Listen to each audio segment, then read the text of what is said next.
Hello everyone, what's up? Prince12 here with another video review. Today we're taking a look at Transformers Studio Series Gamer Edition Voyager class Megatron from Transformers War for Cybertron, the video game, not the TV series on Netflix. But before we take a look at Megatron, let's go ahead and take a look at his box. So here we have a good look at Megatron being a little bit more high-res than the Optimus Prime model from the last War for Cybertron figure I looked at, because this one's based off of a higher res concept art, I'm pretty sure, and not the actual in-game model, so he looks a little cleaner.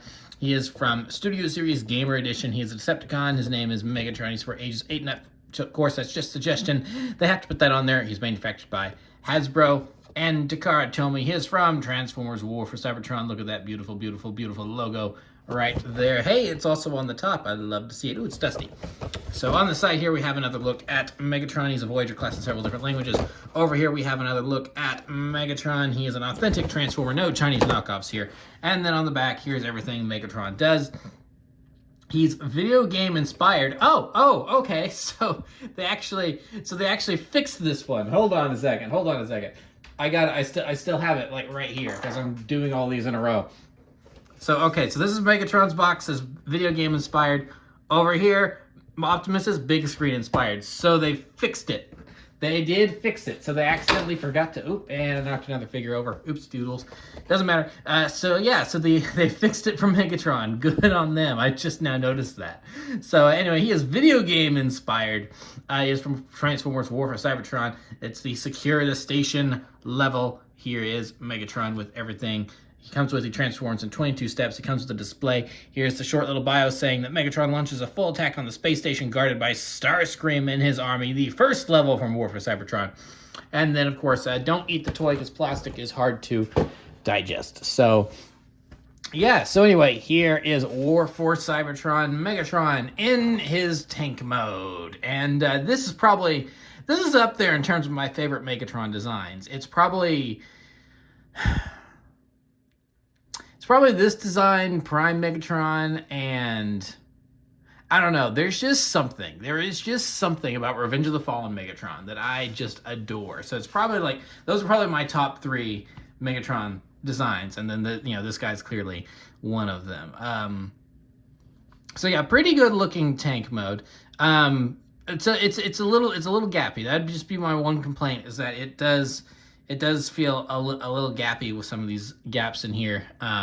Of course, now he does hover instead of have actual tank treads that are on the ground. But with these back here, with the way things transform and the hinges, if you wanted to, you could kind of position it like that. So you kind of have more of so it kind of looks like you have a little bit more of the hover going on. But the instructions, of course, have them straight out like this.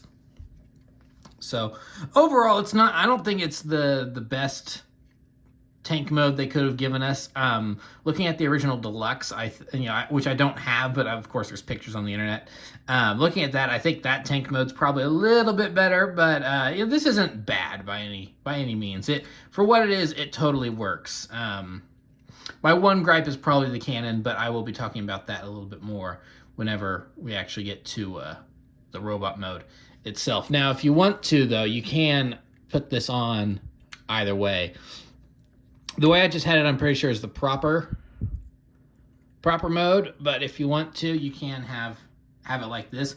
I actually think this looks a teensy bit better with that the way it is, but of course, like I said, that's not the proper as the instructions dictate. This would be, and if you want to be accurate to the game, this would be the more accurate way to have it. But I really like this tank mode for him. I think it looks really good in the game. And this is a okay translation of it. It works. You understand what this is supposed to be, but it could have been a little better, I suppose. But I'm not disappointed with it. It's like, okay, you know what? For what this is, this works. This totally works. And I think part of the reason why it works the way it does is the transformation, which we'll get to here in a second. But first, we do have his big mace. So if you want to store it in vehicle mode, you can just not drop it in the floor. It's probably something you don't want to do. There we go.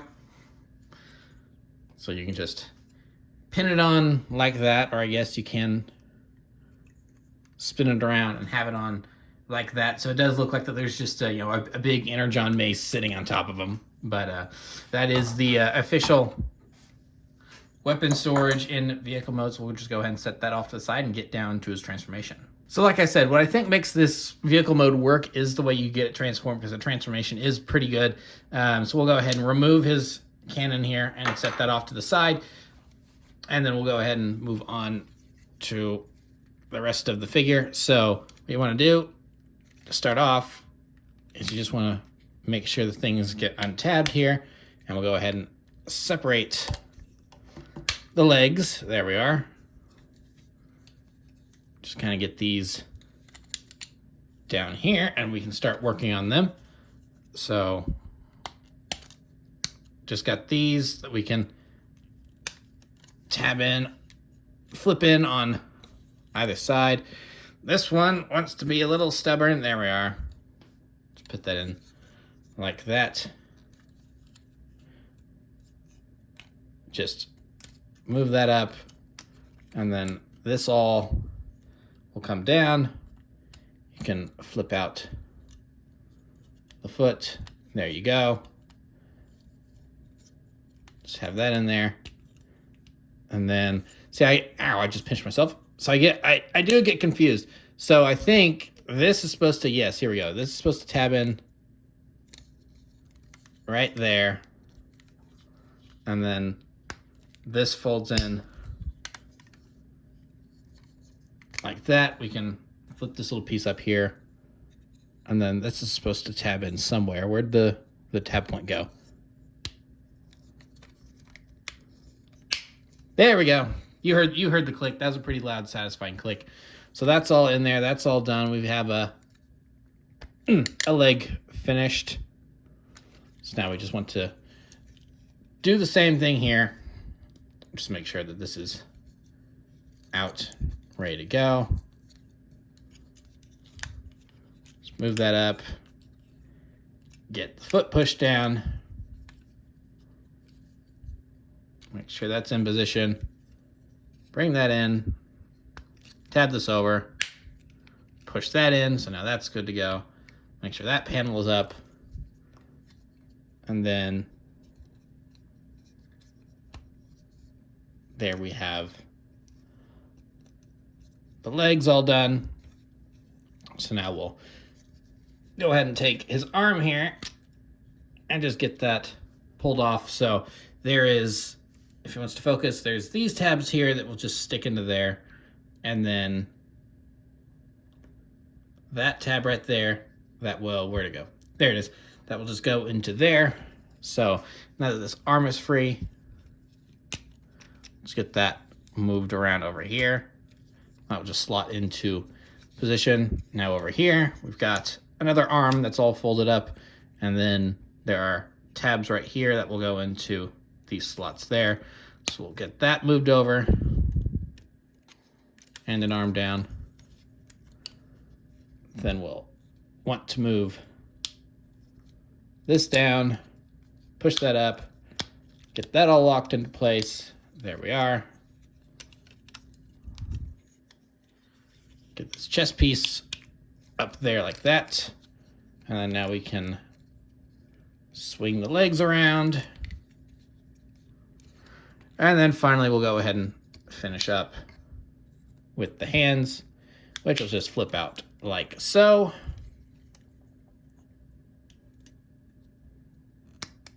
Just flip out like so. And then there is this little piece here that then just flips down to kind of complete the look, and then you can just kind of position this however you want. Just make sure that everything is looking right and is where it belongs. And yeah, I'm pretty sure that there we have Megatron in his robot mode. And he's a pretty good looking Megatron. Like I said, this is probably one of my favorite Megatron designs of all time. So I'm very happy to have this design in toy form.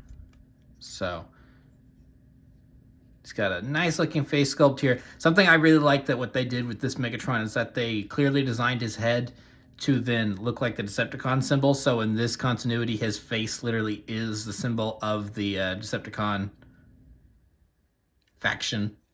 So that's a nice detail. I do like that. So some nice details on him. I do like the amount of red and kind of purple mixing in with the gray. It's got nice highlights there. The back, it's like, I feel like because it's a third-person video game that you're playing for War for Cybertron, I think Megatron does have a very distinct back, which they don't really give him here, but it's like, it's one of the small things that they had to sacrifice for, you know, for the toy to actually work properly. So, so a little disappointed that he doesn't have the ridges on the back, but I mean, they at least tried to give him a little something here, and so, you know, if you want to, you can take his mace and just tab it in there, so that way he can carry it around with him into battle. But of course, what we want to do is take his cannon and plug it into his arm, because what is a Megatron without his big cannon arm? So there we have that going on.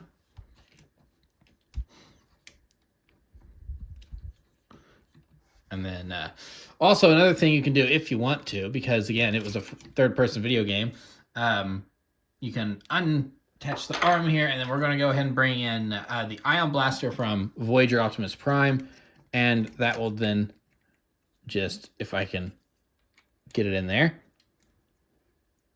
There we are. And so you can give Megatron some of the other weapons that come with some of the other figures if you have more than one. So that's very, very cool, because while of course I feel like most of us just stayed with using the big fusion cannon on his arm, you know, there were secondary weapons you could give Megatron. So now in third-person mode, you can be shooting up Autobots left and right with the Ion Blaster, and it looks pretty good tabbed into his arm there. So yeah, that does look like a Megatron that is ready to rumble.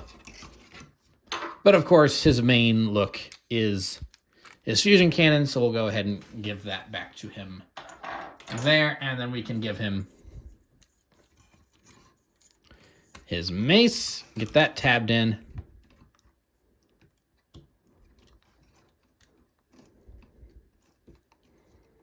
Get him in a nice pose.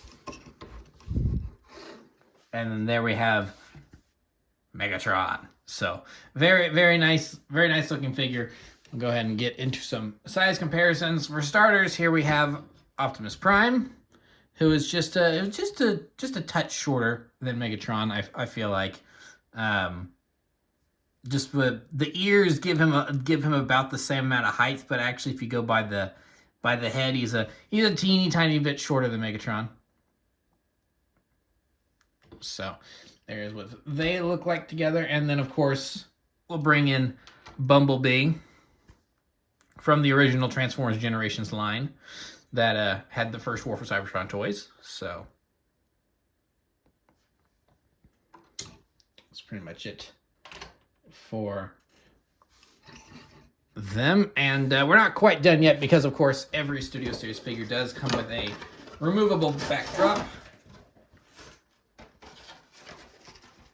So we'll just get this set up right here. We have Starscream's station. We'll get Megatron put up in there, and yeah, there he is.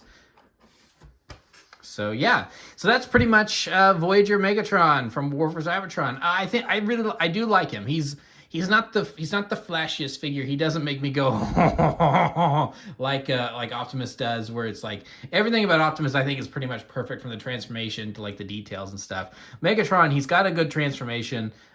He's got a solid robot mode. His vehicle mode I wish was a little better with some of the details and the way it looked, but it's like, but you know, the transformation's fun and everything.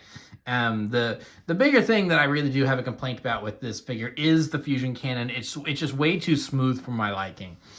Because the fusion cannon in the game is all greebly, and it's got little parts on it and everything. It is, you know, this part's fairly accurate, but then everything back here had way more parts and detail on it and stuff. So the fact that it's just smooth, it is a little, it's like, well, that's not exactly accurate, is it? So So yeah, that I think is a little unfortunate. I would have preferred the fusion cannon to have more of those details on there, but it kind of is what it is. It's not a deal breaker. I still think that that is like one part of this figure where everything else I think is done pretty well. The legs could maybe be a little cleaner with how the hover treads or whatever fold up there, because you do just kind of get those hollow bits sitting on the side of his leg. And I was even thinking to myself after I got him transformed, I'm like, did I even do that right? Nope, that's right. He does kind of just have the hollow bits there on his leg, but overall, I mean, the fact that this is War for Cybertron Megatron, it is one of my favorite Megatron designs of all time. I think it's represented well enough here. And even them getting details like like just this random bit on his arm over here, because his arms are not what's the word I'm looking for? They're not symmetrical. They're asymmetric, because it's like this arm looks different from that arm, which you don't see very often. Most of the times, the arms are the exact same. They're just mirror flipped. So the fact that there is some uniqueness going on here with him with that, and they translated that very well here. I appreciate it overall. I think this is a pretty good Megatron, and so I'm really happy to have him in toy form finally. So yeah, that's pretty much going to be it for this review. And remember to like, comment, subscribe, all that great stuff. Remember to follow me on Twitter and Instagram. Those links are in the description below, and I'll see you guys next time. Thank you so much for watching, and goodbye.